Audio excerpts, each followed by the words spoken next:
My brother stalked my girlfriend at a wedding, my parents. Defended him until he went to jail. He cornered her at my own family dinner. Touched her in ways that made her freeze. And my parents defended him. I didn't cry, I just realized one terrifying truth. Some people you call family will protect the wrong person, no matter what. My name is Victoria, I'm 25, and I didn't expect my life to change at a simple family wedding. The moment I walked into the reception hall, my boyfriend's younger brother, Samuel, went completely off the rails. He lunged past our mom to hug me first. Way too long, way too tight, way too close. I stepped back, heart racing, trying to force a smile while everyone else laughed politely. Clueless, dinner started, and every time I sat down, Samuel found an excuse to touch my arm, my shoulder, lean in too close, whispering fake inside jokes that made no sense. I froze. My pulse shot to my throat. I had never experienced this from anyone before, especially not from my boyfriend's family. Then he did it. He tried to feed me from his fork while staring me dead in the eyes. I couldn't speak. I forced a polite smile and pretended to eat, shaking inside. And my parents? They sat there, nodding along, laughing, smiling, treating him like he was the star of the evening. The golden child I'd heard about my entire life. I thought I could handle it. I tried. I stayed polite. I stayed calm, but inside, I was panicking. Backstory of Samuel and the family.Samuel. And I grew up in a small Minnesota town, in an upper-middle-class family that cared more about appearances than actual relationships. He's 3 years younger than my boyfriend. From the day he arrived, he was the center of attention. Everything he did was celebrated. Everything I did was scrutinized. When we were kids, he destroyed my things, my video game console, my pet hamster, and my parents either bought him replacements, shrugged it off, or blamed me for not sharing or being careful. In high school, he spread lies about me to sabotage relationships. My parents always took his side, always. As adults, Samuel never moved out. He works at my dad's office and still lives at home. He's free to do whatever he wants. Every relationship my boyfriend had before me, Samuel tried to ruin. He lied to girlfriends' families, twisted stories, planted seeds of distrust. And every time, my parents either defended him or accused my boyfriend of overreacting. When I met Victoria, I knew exactly how to handle it. I kept her away from family drama at first. I kept our relationship secret for 3 months to protect her. But the wedding? I couldn't keep it hidden. And Samuel decided that day he would destroy everything. Dinner continues, and Samuel is circling Victoria like a predator. I can feel his eyes on her every move, waiting for the perfect moment to push boundaries further. I glance at my parents, and they're still smiling. I take a deep breath, knowing this night is about to get much worse. By the time dinner ended, I thought maybe I could breathe. I thought maybe I could escape Samuel's constant hovering. I was wrong.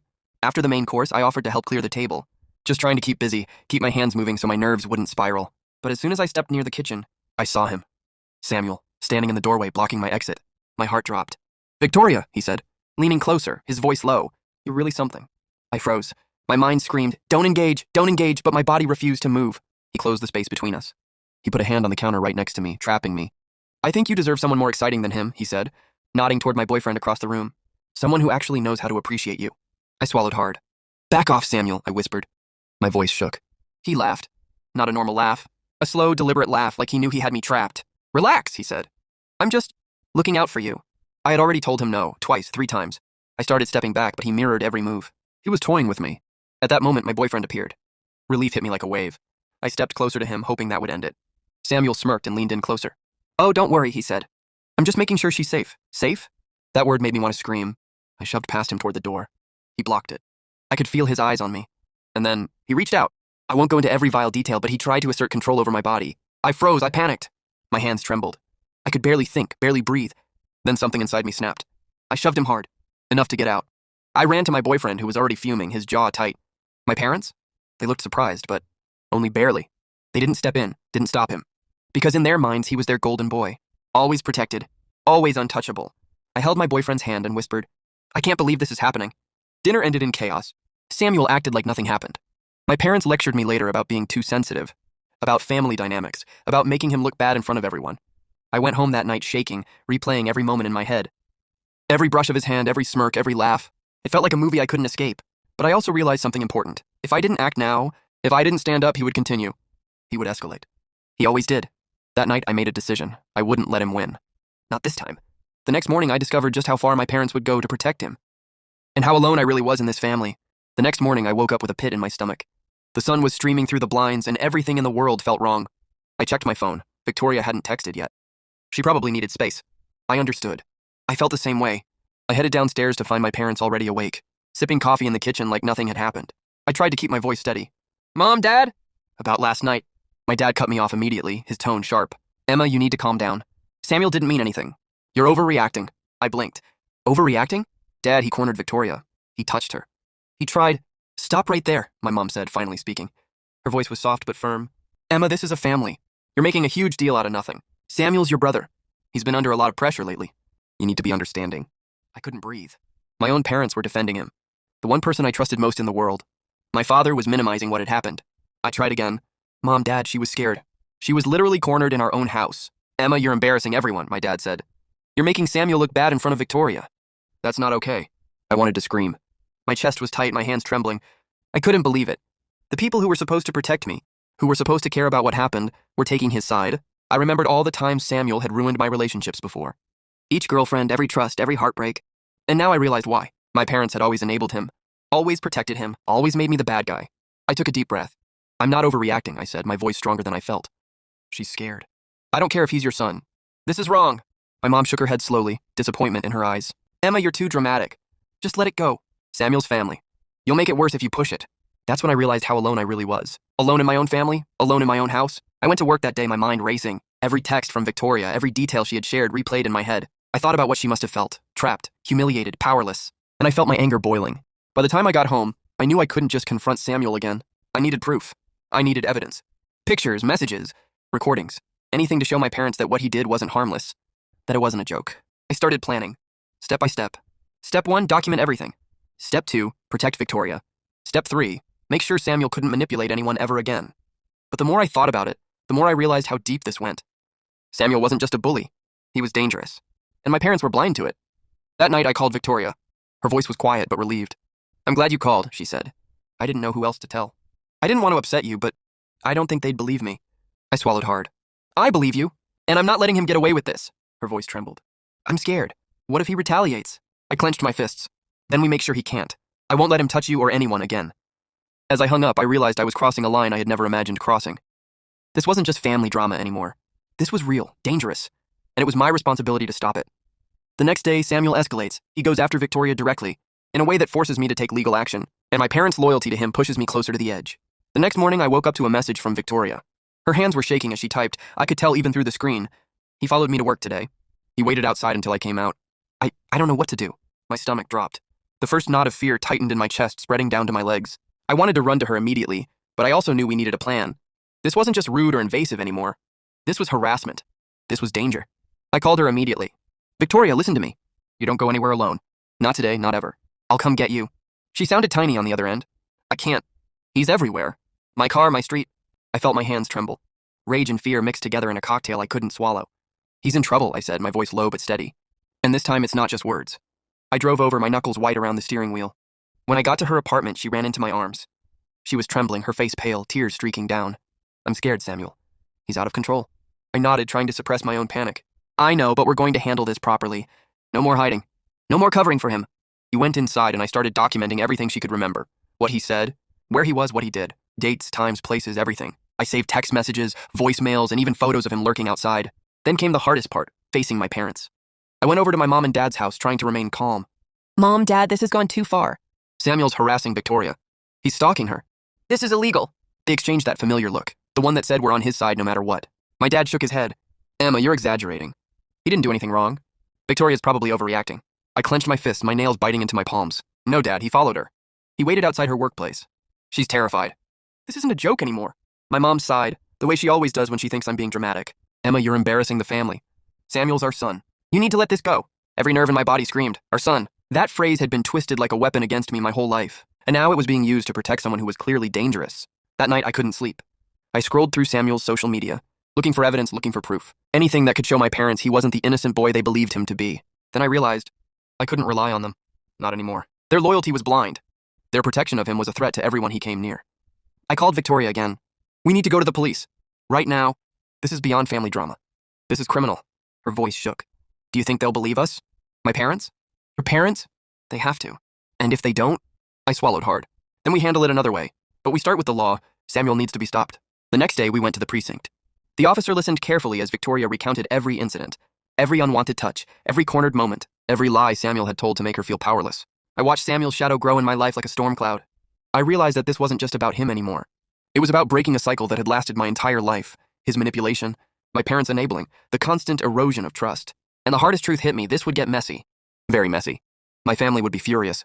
Samuel would fight back, and the consequences could reach far beyond what I imagined. But for the first time in years, I felt like I was finally ready to fight. Not just for Victoria, but for myself. Samuel reacts to the police report and immediately escalates, trying to manipulate the situation legally and emotionally. My parents take his side publicly, leaving me and Victoria vulnerable. The morning after we filed the police report, my phone wouldn't stop buzzing. Texts from Victoria, missed calls from my parents, notifications from Samuel's friends, all of them a whirlwind of panic and anger. Victoria was terrified. "He knows," she whispered over the phone, her voice breaking. "He's been messaging me nonstop, threatening me, saying I ruined his life." I gritted my teeth. "Ignore him. Document everything. Every message, every call, every appearance. We need proof, Victoria. If he's smart, he won't stop, because the evidence will crush him." But the problem wasn't just Samuel. It was my parents. I thought they'd see reason once the police were involved, but I was wrong. My mom called me first. "Emma, what did you do?" she demanded, her voice sharp. "Samuel is distraught. He's your brother. You're tearing this family apart." I could feel my chest tighten. "Mom, he's stalking Victoria. He cornered her at our parents' house. He's harassing her. She's scared. This isn't about family. This is illegal." Her tone didn't soften. "He's our son. Our family comes first. You need to apologize to him and make this right." I slammed my phone down, my hands shaking. Every instinct screamed that they were wrong, that loyalty to a predator was more dangerous than anything else. Meanwhile, Samuel's response was predictable and terrifying. Within hours, he had twisted the story online. On social media, he painted himself as the innocent victim, claiming I was jealous, paranoid, and controlling. He made sure our mutual friends saw it first, spreading lies and manipulating perception before Victoria or I could defend ourselves. Victoria called again, trembling. "He just came to my apartment. He said if I filed the report, he'd make sure I regret it." That's when I realized something terrifying. Samuel wasn't just reckless. He was calculating. Every move I thought was aggressive or impulsive had a method, and with our parents enabling him, he had power on his side. We decided on a safety plan. I stayed with Victoria that night, keeping her close, locking doors, setting alarms. I even hired a private security consultant to advise us. It felt extreme, but I didn't care. Samuel had to be stopped before he could escalate further. The next day, the police called me in for a follow-up. I sat across from Detective Harris, watching him scribble notes. "Your brother's behavior is concerning," he said. "But legally, we need a pattern, documentation of repeated harassment. Have you collected that?" I nodded, trying not to shake. "Every message, every unwanted encounter. Everything." Detective Harris looked at me seriously. "If this escalates, we can pursue a restraining order. But you need to prepare. Your family may not support it." "This will get ugly." Ugly was an understatement. That afternoon, my parents confronted me in their living room. Samuel sat there smugly, acting innocent, as if nothing had happened. "You're destroying your brother's life," my dad said, voice low but venomous. "You've lied, manipulated, and now you're dragging the police into this?" I stared at him, fury rising. "I'm protecting Victoria. I'm protecting myself. This isn't about him. It's about stopping a predator. And if you refuse to see that, I don't care. I will fight this, with or without your approval." My mom gasped. "Emma, you can't just ruin a family like this." "I already have," I said, voice icy. "By standing up to Samuel, I've shattered the illusion of your perfect family. But I don't regret it. Not for a second." Samuel smirked, clearly enjoying the chaos he had created. But I noticed something I hadn't before. His overconfidence was masking fear. Fear that this time he might actually face consequences. And that's when I realized the fight was no longer just about protecting Victoria. It was about finally breaking free from a lifetime of being manipulated and gaslit by my own family. Samuel escalates further, attempting to turn the legal system against us, while my parents begin publicly siding with him, forcing me to navigate a dangerous path of evidence, law, and betrayal. If you want, I see. The following morning, I woke up to a dozen missed calls from Victoria. My heart sank before I even listened. "Emma, he's gone to court," she said, voice trembling. "He's trying to get a temporary restraining order against us. He told the judge I'm manipulating you. He's claiming you're the abuser." I swallowed hard, my hands shaking. I didn't even know that was possible. How could a stalker turn the tables and make his victim look guilty? But Samuel had spent years manipulating perception, and now he had lawyers. I drove over to Victoria's apartment, my head pounding. She was sitting on the couch, curled up, her phone in her hand like it was a lifeline. I hugged her tightly. "We can fight this. We have proof. We have messages, texts, everything. He doesn't get to rewrite reality." Victoria nodded, but I could see the fear in her eyes. Fear that hadn't been there when we first started dating. Fear I'd never want her to feel again. The next day, we met with our lawyer, Ms. Reynolds. She was in her late 40s, sharp and no nonsense. "Your brother's trying a classic manipulation tactic," she explained. "He's painting you both as instigators. But don't worry, this is very document heavy. He overplayed by cornering Victoria at your parents' house. That's actionable." We spent hours going through messages, screenshots, and video evidence from the wedding. Every interaction Samuel had initiated with Victoria, every unwanted touch, every bizarre joke he tried to use as proof of closeness. We cataloged meticulously. Even with all this, I couldn't shake the feeling that the fight was bigger than Samuel. It was my parents. My father had already called Ms. Reynolds, trying to provide family context, as if Samuel's obsession excused his harassment. And my mother, she had the audacity to say, "You shouldn't make your brother look bad. Think of the family name." I felt my blood boil. "Family name?" I snapped, my voice cracking. "This isn't about a name, it's about safety. Victoria is terrified. I am terrified. And if you support a predator, you're part of the problem." My parents were silent, their expressions cold. Samuel, of course, looked smug. He had no idea that his carefully constructed web of manipulation was about to unravel. Court day arrived, and I'll never forget the tension as we stepped into the sterile courtroom. Samuel's attorney tried to discredit Victoria's testimony immediately, claiming she was influenced by me, that her fear was exaggerated, that I was the instigator. I could feel Victoria's hand shake in mine, and I whispered, "Look at me, you're strong. Don't let them twist this." The judge listened carefully, asking questions about Samuel's behavior. "Has there been prior harassment?" she asked. We presented the evidence, the messages, his attempts to corner Victoria. his repeated intrusions at family gatherings, and the pattern of manipulation my parents had enabled. Samuel squirmed, clearly uncomfortable, but he tried to smile, tried to act innocent. I watched him falter, every twitch and nervous glance revealing the truth he couldn't hide. By the end of the hearing, the judge had ordered a temporary restraining order against Samuel. Victoria exhaled shakily, relief flooding her face, and I felt a wave of satisfaction I hadn't known I'd be capable of. But outside the courthouse, my parents were waiting. Their expressions weren't relief, they were fury. My father said nothing, but his glare could have cut glass. My mother's voice dripped with venom. You humiliated your brother. You embarrassed the family. I wanted to scream, to tell them to leave, but I held my composure. No, I said calmly. I protected an innocent woman from your son, and if you cared about your own children, you'd understand that. Samuel was taken away by court, officers for violating the restraining order in subtle ways, like sending menacing messages. As he was escorted out, he glared at me, eyes burning with hatred, but I didn't flinch. I had won the first battle. Still, I knew this wasn't the end. Samuel's obsession didn't just disappear with a court order, and my parents' betrayal had cut deeper than anything Samuel could have done. I realized the fight wasn't just legal, it was emotional, psychological, and it would define the rest of my life with Victoria. Samuel escalates from harassment to outright threats. My parents start picking sides publicly, and Victoria and I must navigate a tense mix of law, family betrayal, and survival as Samuel plots his revenge.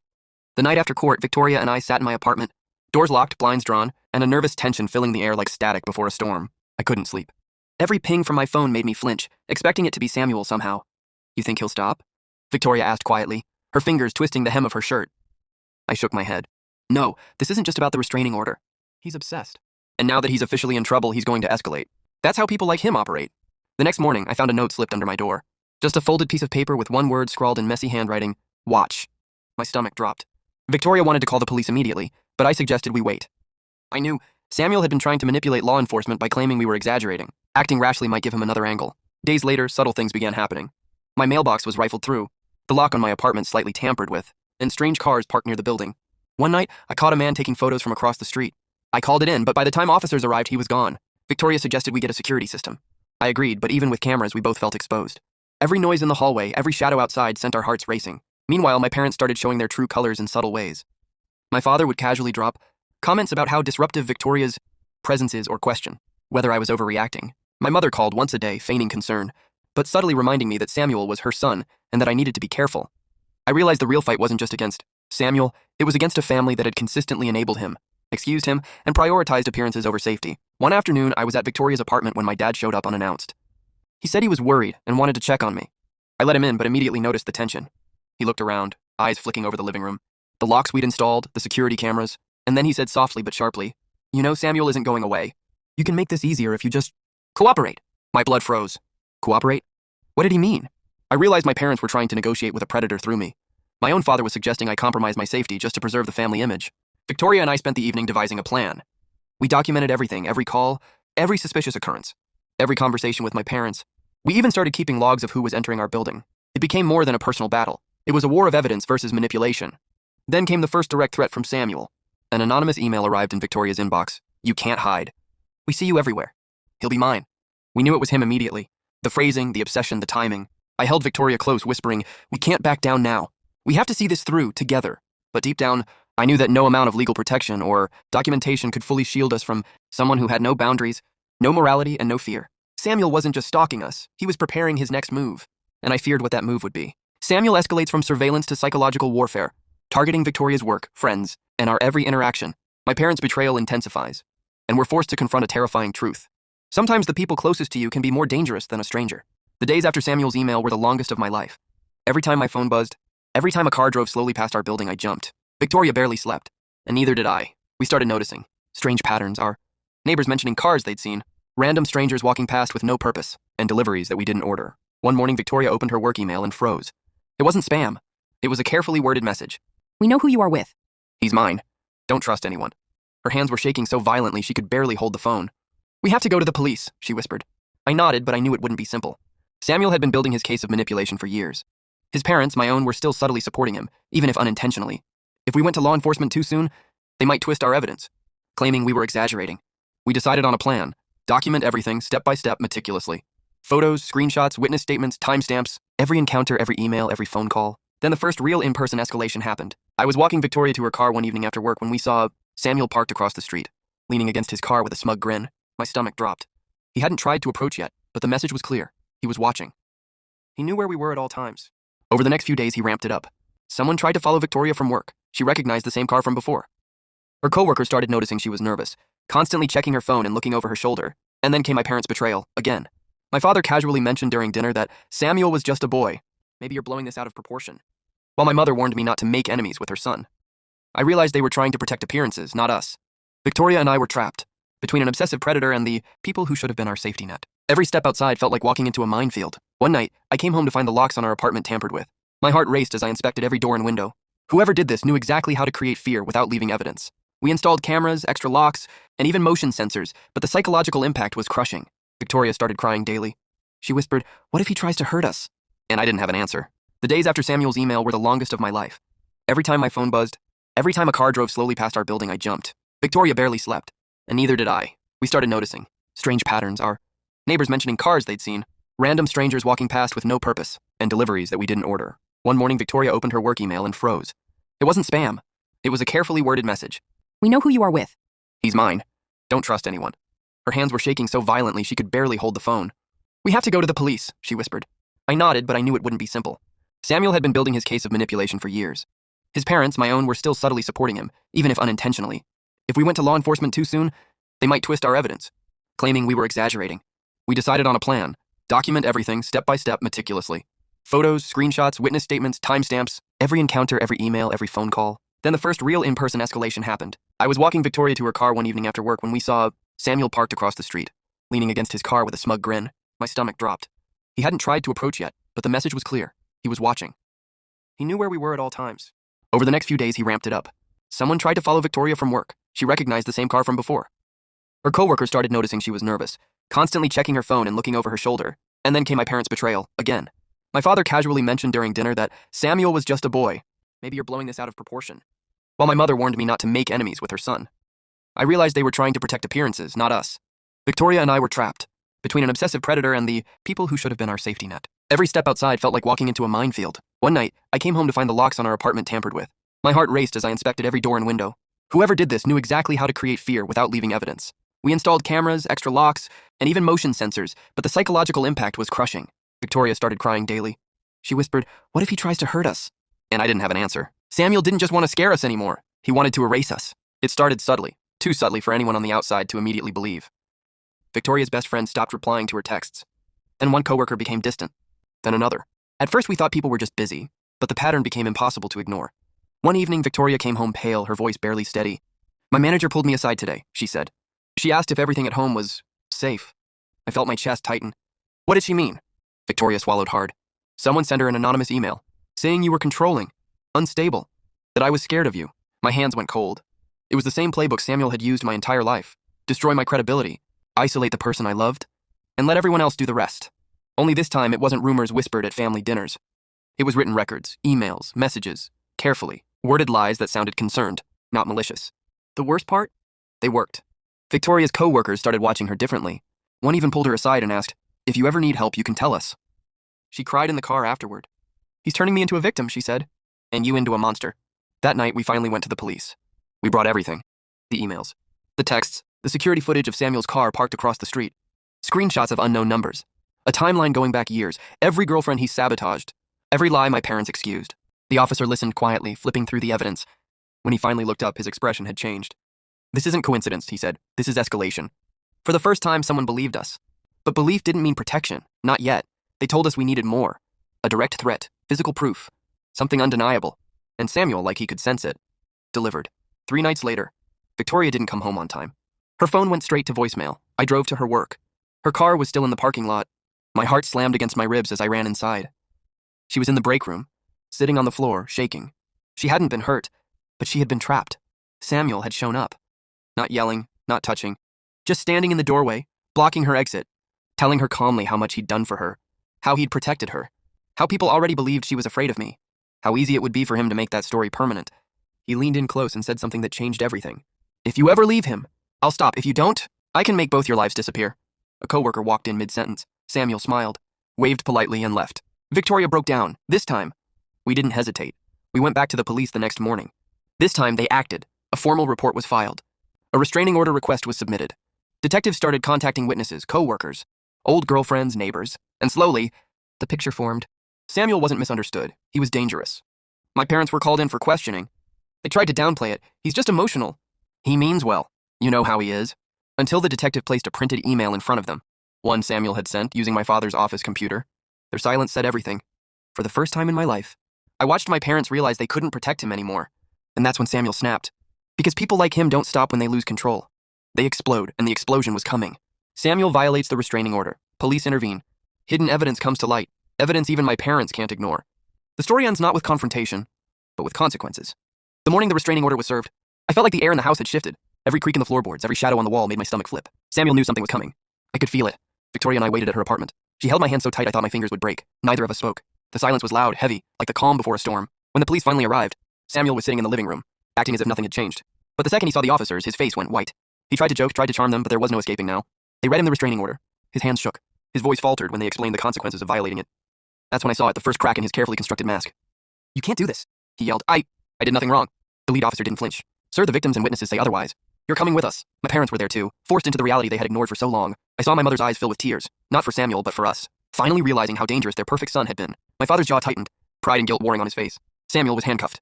He kept screaming, blaming everyone, Victoria, me, even my parents. But for the first time, no one defended him. At the precinct, detectives laid out every piece of evidence we had collected. Emails harassing Victoria, texts threatening me and her, witness statements from his co-workers and neighbors, security footage showing his stalking and intimidation. The officer looked at Samuel and said, "You will be charged with multiple counts of domestic violence and harassment. Bail will be set high due to the severity and ongoing threat." I felt a strange mix of relief and exhaustion. Years of fear, anxiety, and manipulation were finally confronting reality. Samuel's reign of terror was ending. Court hearings began the next month. Every story he had told my parents, every lie he spread about me, unraveled in the courtroom. Victoria testified with courage I didn't even know she had. She told the judge how terrified she had been, how Samuel's obsession invaded every part of our lives. The jury didn't need convincing. Samuel was sentenced to prison. Years behind bars, no chance to manipulate, no chance to ruin anyone else's life. I'll never forget the moment the judge said the words, "You are hereby sentenced to 5 years for domestic violence, stalking, and harassment." The relief was overwhelming. Victoria and I held each other, silent tears rolling down our faces. Freedom, finally. But the story didn't end there. Our parents had to face the consequences of their complicity. They went to therapy, and eventually our relationship with them changed. Distance, boundaries, and hard lessons became part of our lives. And Samuel?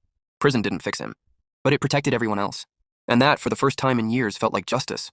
I looked at Victoria that evening, safe in our apartment, and realized something important. Fear can be survived. Lies can be exposed, and people who love you will fight for you, even when it feels impossible. It wasn't a perfect ending. There are scars, but the nightmare is over.